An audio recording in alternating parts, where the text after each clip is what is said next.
On tonight's episode, an overview of the Portland Jazz Festival, results from Corvallis' Acoustic Showdown, and a special look at the In Bloom CD release tour last weekend.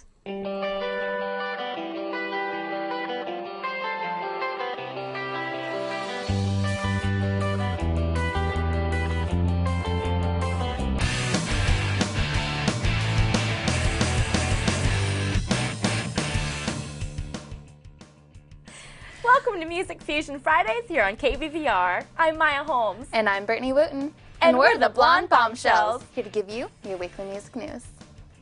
This past Monday marked the third live show ever for the year-old Portland trio Radiation City.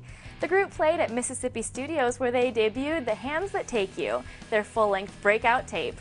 According to Jason Sims of Oregon Live, it's filled with dignified emotion and muted guitar and feeds off the heartbreak that vocalist Lizzie Ellison experienced the last year after her father unexpectedly passed away. And yes, you heard right, it's out on cassette tape. Guitarist Cameron Spies was attracted to the notion of releasing a tape instead of a disc because not only was it the preferred format of his youth, but it also was economical cheapness for producing tapes over CDs.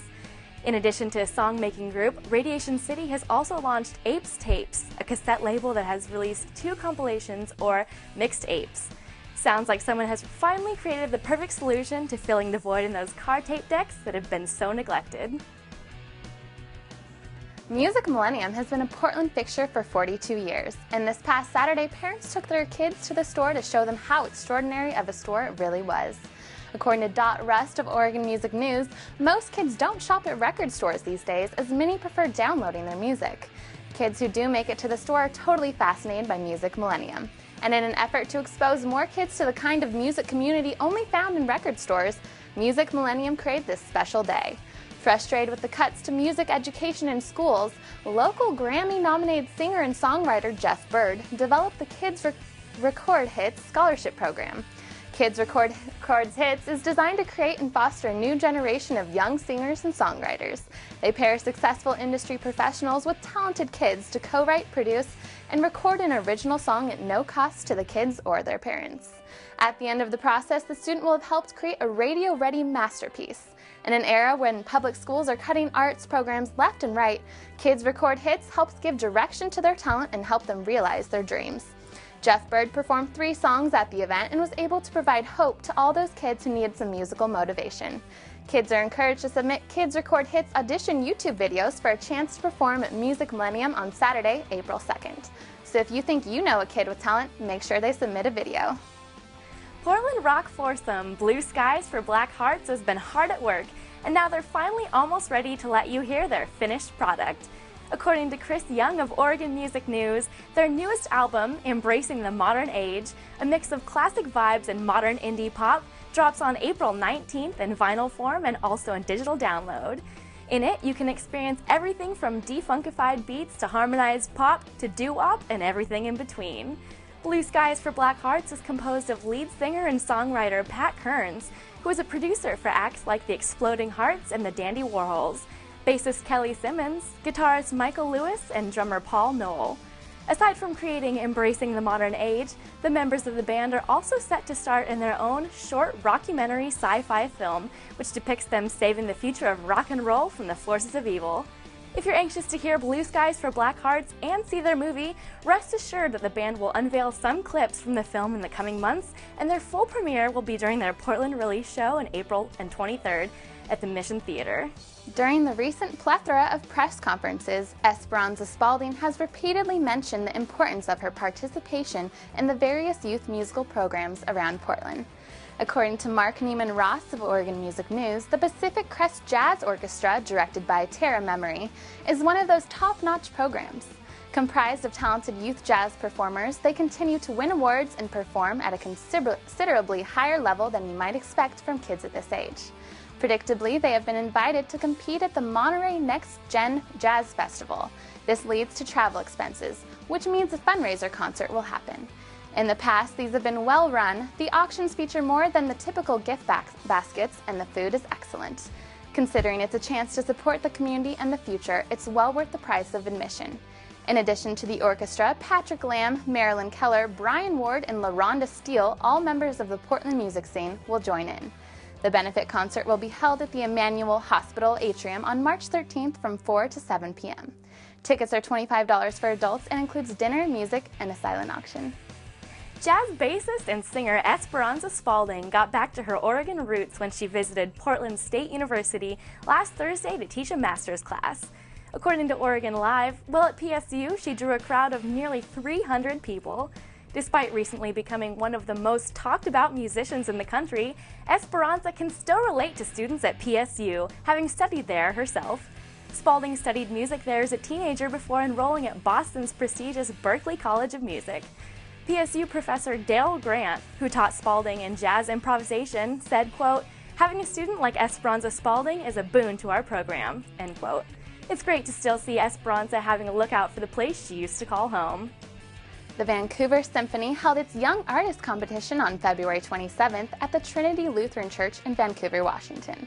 The competition is an integral part of orchestra's commitment to the musical advancement of local youth.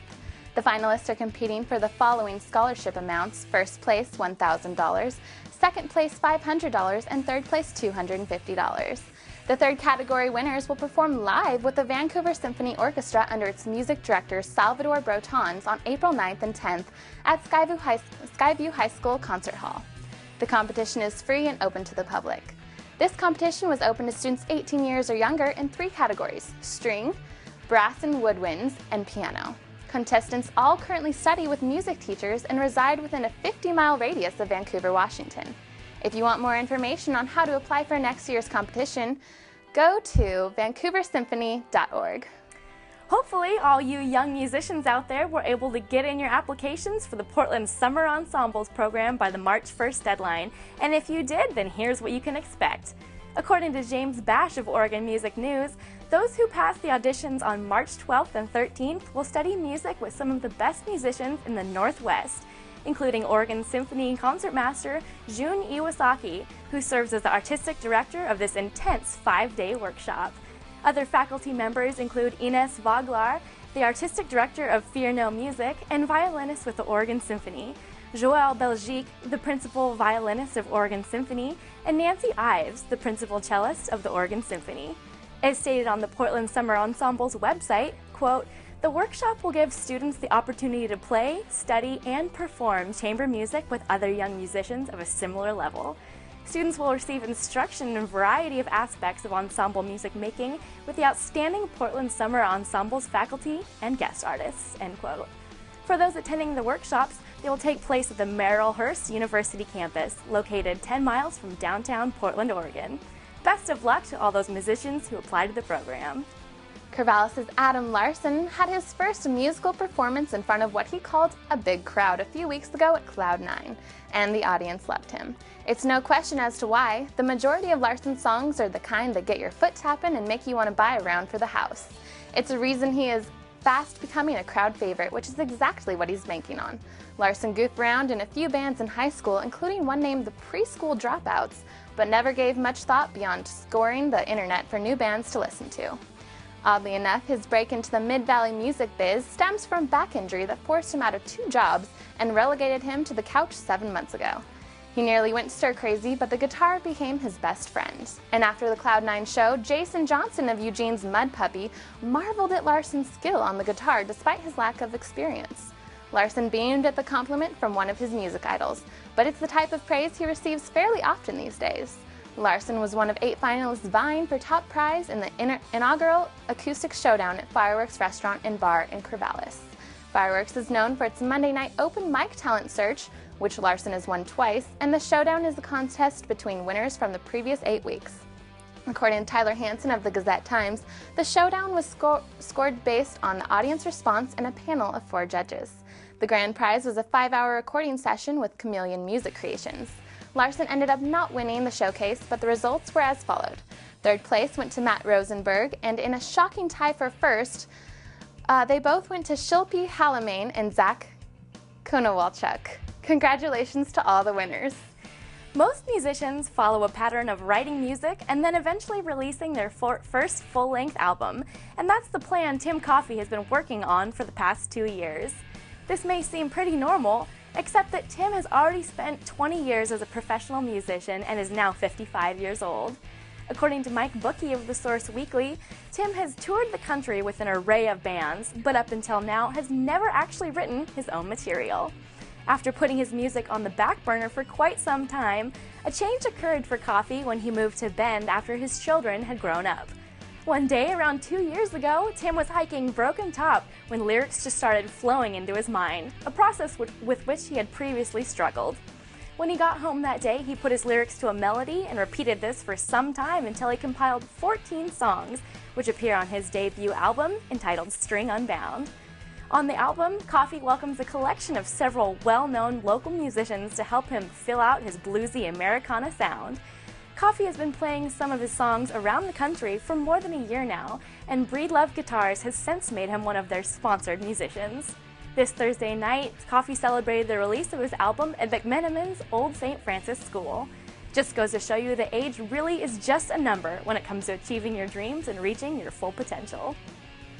According to Brian Palmer of the Eugene Weekly, it's hard to avoid sounding generic if you're a female singer-songwriter from the OC these days. But Stacey Clark stands out from the rest. Clark's debut release with Vanguard Records, Connect the Dots, is a wonder because it is 12 songs of funky pop goodness. From the insanely catchy piano pop melodies of tracks like White Lies, to the only clever when necessary lyrical content, this album hits more often than it misses. The songs, which are mostly about love and relationships, are mostly quick and to the point, avoiding filler and repetitive lyrics. Clark's clear enunciation is refreshing, and boy can this girl hit some caramel-rich notes when the need arises. There are moments when Sarah Bareilles' influence is obvious, and I think we may have a star in the making. Be sure to check out Stacey Clark. You're definitely in for a treat. We'll be right back with more music news after a short break. So be sure to stick around. See you in a bit.